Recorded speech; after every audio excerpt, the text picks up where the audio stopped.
Қайырлы күн достар, химия 8-ші сынып термохимиялық реакциялар бөлімі бойынша жиынтық бағалау тапсырмаларының бірінші нұсқасын талдаймыз. Оқу мақсаттары көрсетілген, тапсырмаларға көшейік.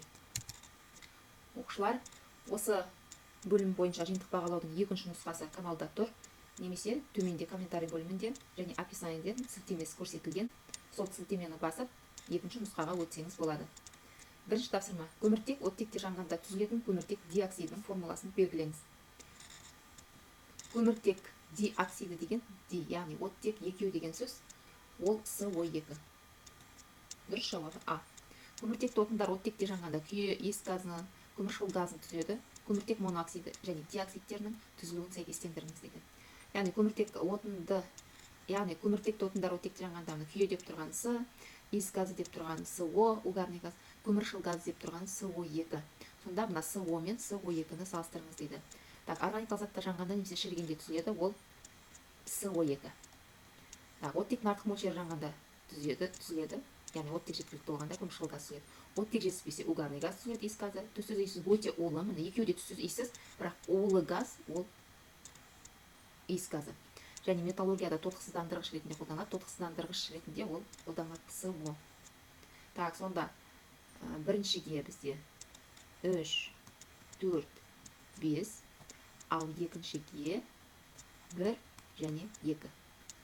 Келесі тапсырма. Парниктік эффекттің пайда болу себептеріне мысалдар келтіріп түсіндіріңіз дейді. Бұл эффекттің негізгі пайда болу себептеріне молекулалары жердің шағылу жылуын жұтатын көміршыл газы және су буы сияқты басқа да газдардың атмосферада артық мөлшерде болуы жатады. Бұдан басқа адамның іс-әрекетінің нәтижесінде атмосфераға басқа да парниктік газдар түседі. Олар метан, фторхлорлы көмірсутек, азот оксидтері болып табылады. Келесі тапсырма. Парниктік эффектінің шешу жолдарын ұсыныңыз дейді. Екі жолын. Ол бірінші завод фабрикалардың мұржаларына сүзгі орнату, екінші экологиялық таза отынға көшу, немесе көгалдандыру деп жазуыңызға болады осы үшеуінің екеуі. Келесі сөйлемді толықтырыңыз дейді. Жылу бөле жүретін реакциялар экзотермиялық реакциялар деп аталады.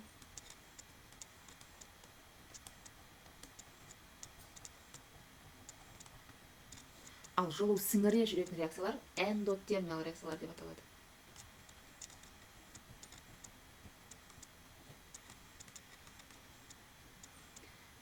Бөлінетін немесе сіңірілетін жылу мөлшері реакцияның жылу эффектісі деп аталады.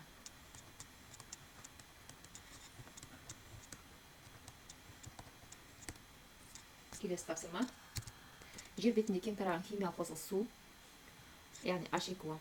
Суды сутегінің негізгі шикізат көзі ретінде қарастыруға болады, бірақ ол үшін суды суретте көрсетілгенде электр тогының көмегімен ажыратуға болады. Осы кезде 372 килоджоуль моль энергия сіңіріледі дейді. Сіңіріледі, яғни ішке сіңіріледі, значит эндотермиялық реакция.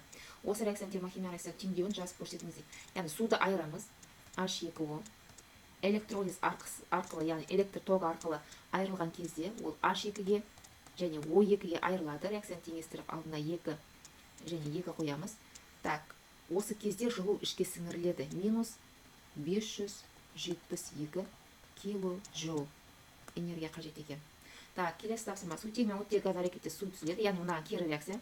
Химия реакция энергиясы қалай өзгереді? Энергия тұрғысынан реакцияның типін ажыратыңыз дейді. Яғни сутек оттек газ әрекетте су түзеді дейді. H2 плюс O2. Бұл жерде екі газды бір-біріне қосылып жатыр.